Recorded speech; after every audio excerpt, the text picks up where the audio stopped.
ക്രിസ്മസിന്റെ അന്ന് വൈകുന്നേരം ഞങ്ങൾ എന്റെ വീട്ടിൽ പോയിട്ടുണ്ടായിരുന്നു കേട്ടോ. അപ്പൊ ഞങ്ങൾ വിചാരിച്ചു വൈകുന്നേരം ജസ്റ്റ് ഒന്ന് നടക്കാൻ പോവാന്ന്. അങ്ങനെ നേരെ ഞങ്ങൾ ഇറങ്ങി. ഇപ്പൊ കൃഷ്ണനെ കണ്ടു.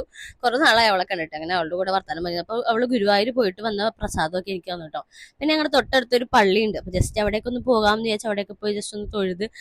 എനിക്ക് ഭയങ്കര നൊക്ലാജിയുള്ള സ്ഥലം കേട്ടോ. പണ്ട് ചെറുപ്പത്തിൽ കളിക്കാനൊക്കെ ഈ പറമ്പിലായിരുന്നു വന്നിട്ടുണ്ടായിരുന്നത്. ഈ ഒരു സാധനത്തിൽ ഓടിക്കേറ് ഓടിയിറങ്ങുക, അതായിരുന്നു എന്റെ പണ്ടത്തെ മെയിൻ ഹോബി.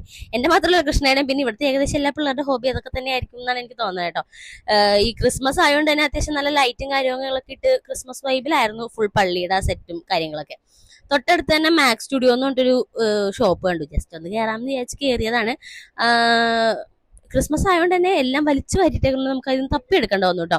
ഈ ഒരു ഡ്രസ്സ് കണ്ടപ്പോൾ എനിക്ക് ഇഷ്ടപ്പെട്ടു. അപ്പൊ ഞാൻ ഇത് ഇടാമെന്ന് വിചാരിച്ചു. അപ്പം അത് മേടിച്ചു. അപ്പൊ കിച്ചാമിന് ഒരു ഡ്രസ്സ് എടുത്തു കേട്ടോ. അങ്ങനെ ബില്ലൊക്കെ ചെയ്ത് ഞങ്ങൾ നേരെ പയ്യെ നടന്ന് തിരിച്ച് വീട്ടിൽ വന്നപ്പോൾ പിള്ളേർ സെറ്റ് എല്ലാം കൂടി കിച്ചാമനെ ആക്രമിച്ചു. കിച്ചാമൻ അവരെ മസാജൊക്കെ ചെയ്ത് അങ്ങനെ ഇരുന്നു. അങ്ങനെ ആ ദിവസം പോയി. അപ്പൊ